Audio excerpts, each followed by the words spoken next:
Bene, avete la Bibbia? Allora leggiamo. Leggiamo insieme la parola di Dio. Leggiamo in Prima Samuele, capitolo 15. Leggeremo il verso 34 e il verso 35. Primo Samuele, capitolo 15. Gli ultimi due versi, il 34 e il 35, poi iniziamo il capitolo 16, solo il primo verso.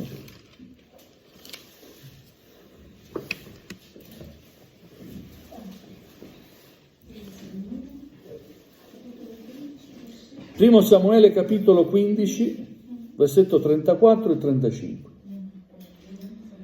Poi proseguiremo la lettura, capitolo 16, che inizia dopo, solo il primo verso. Appena trovato vi invito ad alzarvi in piedi, così cambiamo posizione, ma soprattutto onoriamo la parola di Dio.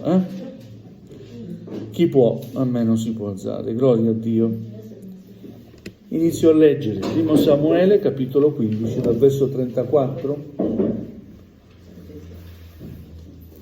Attendo che qualcuno lo trovi ancora.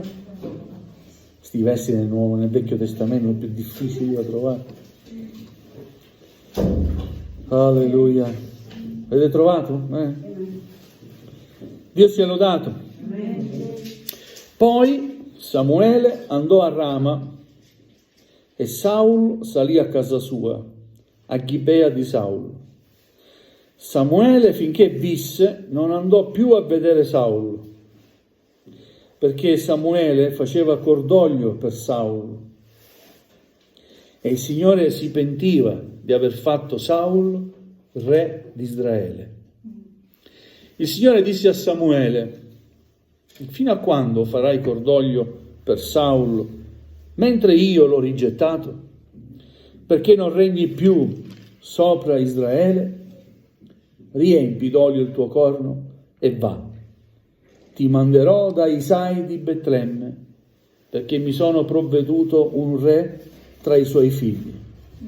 Amen. Fin qui la lettura della parola del Signore. Amen. Vogliate accomodarvi? Alleluia. Questi pochi versi ci parlano del fallimento di un uomo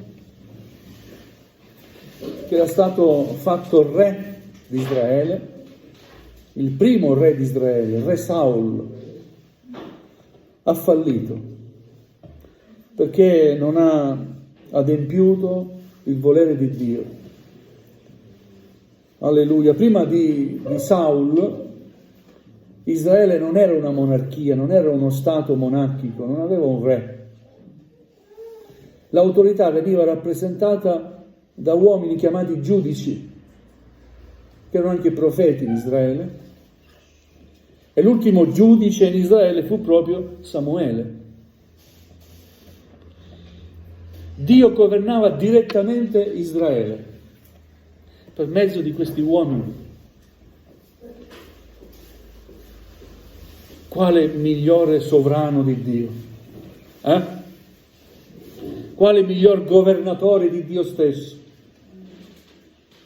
Eppure un giorno Israele chiese a Samuele un re. Anche noi vogliamo un re. Perché gli altri stati hanno i loro re, le altre nazioni hanno dei re e noi non possiamo avere un re. Altro che re, avevano il migliore. Dio stesso li governava. Però non hanno voluto essere come gli altri.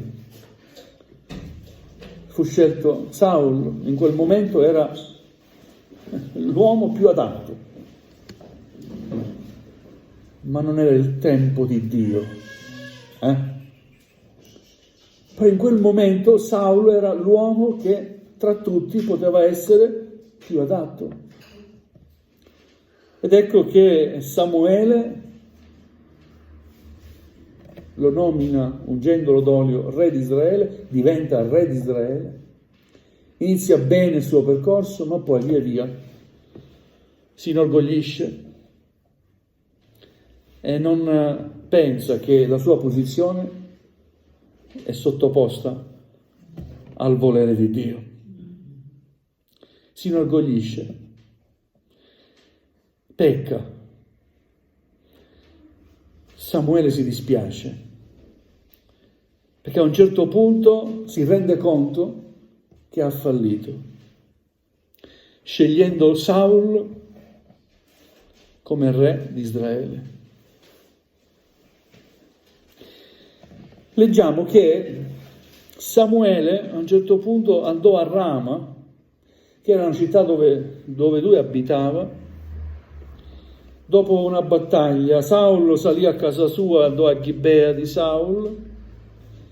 E poi leggiamo Samuele, finché visse, non andò più a vedere Saul, perché Samuele faceva cordoglio per Saul. Samuele si portava dentro un dolore profondo. Cordoglio è significato è portarsi dentro un dolore.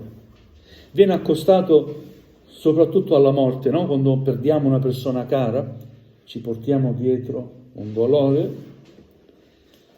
Ma qui il cordoglio non è riferito a una morte fisica, ma io credo che sia riferito a una morte spirituale, perché Saul era morto spiritualmente.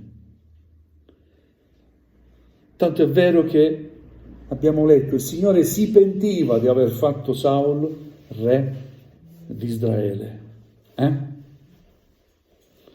Gloria a Dio. Samuele finì per ritirarsi a Rama, non usciva più da casa sua, non svolgeva più il compito affidatogli di giudice e profeta in Israele e conviveva con questo dolore dentro. Ho sbagliato. Ma cosa ho fatto? Che delusione mi ha dato Saul? Gloria al Signore. Alleluia. Samuele amava molto il popolo di Dio, Israele, amava tanto Israele, perché amava il Signore. E quindi in quell'uomo, in Saul, aveva riposto forse molte aspettative. E Saul aveva deluso queste aspettative. Era venuto meno. Quando leggiamo il Signore si pentiva di aver fatto Saulo re di Israele, non vuol dire che il Signore sbaglia, sapete? Ma come Dio non sapeva? Il Signore sa tutto. Ma in realtà il Signore si identifica con i suoi figli. E in questo caso si identifica con Samuele. Chi si era pentito era Samuele. Di aver interceduto presso Dio perché il popolo vuole un re. Il Signore si identifica con noi, con il nostro dolore. Samuele si pentiva e Dio comprendeva il dolore di Samuele. Non c'è dolore che il Signore non possa comprendere, perché Egli si identifica con noi. Pensateci, Dio si è identificato con l'uomo, facendosi uomo lui stesso, in Cristo Gesù. Vi ricordate quando Lazzaro era morto? Le sorelle piangevano. E c'è questo verso, Gesù pianse. Perché il Signore lo stava risuscitando in quel momento, ma lui vede, comprende il grande dolore di quelle sorelle, di quelle due donne, e condivide con loro la loro pena. Gesù pianse. Alleluia. O quando Saulo da Tarso, prima di diventare l'Apostolo Paolo, veniva chiamato Saulo da Tarso, perseguitava la Chiesa, e a un certo momento lo ferma Gesù stesso. Gli appare questa luce, lo acceca, cade da cavallo, e una voce da questa luce gli parlò. Saulo, Saulo, perché mi perseguiti? Ma come? Saulo stava perseguitando la Chiesa del Signore. Ma Gesù dice, perché mi perseguiti? Perché Gesù si identifica con noi che lo amiamo. Amen? Vogliamo dire grazie, Signore, perché tu ci comprendi. Alleluia. Ma a un certo punto il Signore scuote Samuele perché ha bisogno di essere scosso. Il Signore poteva intervenire cambiando il suo cuore, togliendo questo grande dolore e mettendo la sua pace, ma interviene invece in un altro modo, parlandogli. Alleluia. A volte ci attendiamo che il Signore intervenga in un determinato modo, no? Il Signore interviene anche con la sua parola. Quando il Signore ti parla, sta intervenendo sulla tua vita. E il Signore questa sera ci sta parlando. Amen? Gli parla a Samuele. Oh, fino a quando farai cordoglio per Saulo? Mentre io l'ho rigettato, perché non regni più sopra Israele? Ma fino a quando porterai dentro questo dolore e starai fermo a casa tua? Non divulgherai più la mia parola e non farai più il mio volere, perché sei stato deluso da Saulo. Fino a quando? A volte, come sa Samuele, ci portiamo dentro un cordoglio, un dolore, e ce lo teniamo. Ci chiudiamo in noi stessi. E siamo convinti così di fare la volontà di Dio. Così non si fa la volontà di Dio. Dio vuole liberarci da ogni dolore. Con il Signore si volta pagina, si va avanti, si scrive una nuova storia. Amen? Perché le cose vecchie sono passate, ecco, tutto è nuovo. Saulo faceva parte di una storia vecchia di Israele, è stato fatto un errore, ma tutto è nelle mani del Signore. Dio aveva già la soluzione. C'era un fanciullo che doveva essere unto re di Israele, doveva prendere il posto di Saulo, re Davide. Samuele pensava, il regno adesso è nelle mani di quest'uomo disubbidiente a Dio. Cosa ho fatto? Gloria a Dio, perché tutto è nelle sue mani, non nelle nostre mani. A volte noi non vediamo alcuna soluzione, ma Dio ha già la soluzione. È vero? Va, riempi il tuo corno d'olio. Vai, muoviti. Il Signore ci chiama a servizio, a servirlo. Amen? Non a vivere nel dolore, nel cordoglio, ma a vivere nella gioia, il Signore ci chiama. Perché Egli diventa la nostra gioia quando noi lo accettiamo nella nostra vita. Lo amiamo con tutto il nostro cuore. Lui diventa la nostra gioia. Le persone ci deluderanno. Riponiamo nelle persone a volte troppa fiducia. Ed è sbagliato. Non possiamo riporre tutta la nostra fiducia nelle persone, perché non la meritano. O marito, o moglie, o figli, o quello che volete, non vuol dire non bisogna amarli. Ma prima di tutto, prima di ogni cosa, su ogni persona, prima il mio Signore. A Lui va tutta la mia fiducia. Lui non mi deluderà mai. Amen? Le altre persone posso aspettarmi una grande delusione, un'offesa, qualsiasi cosa, posso aspettarmela. E quando riceviamo del dolore cosa facciamo? Ripaghiamo gli altri col dolore? No! L'amore che è nel nostro cuore, che è stato sparso nei nostri cuori, ci farà superare questo dolore, questa condizione. È vero? Si va avanti nell'amore del Signore. Come Dio ha pensato a Saul, Dio penserà a ciascuno. A tutti coloro che ci hanno deluso e ci deluderanno. Io so che Dio è giusto. La bilancia di Dio non è falsata. Siete d'accordo? Se mai andate a comprare al mercato qualcosa, anticamente, mi ricordo ai miei tempi, soprattutto il pesce, no? C'erano le due... Quanto ne vuole? 1 chilo? Ci mettiamo 1 chilo da una parte il peso, dall'altra parte doveva... Poi ci sono quelli bravi, velocemente, fanno buono, eh? È vero? E poi c'è qualche cosa in meno, no? Falsano ciò che è la realtà, ma la bilancia di Dio è veritiera. Quando siamo nelle sue mani Lui ci pesa e sa valutare bene ogni cosa ed è preciso nelle sue cose. Amen. Alleluia. Quindi fino a quando farai cordoglio per Saulo?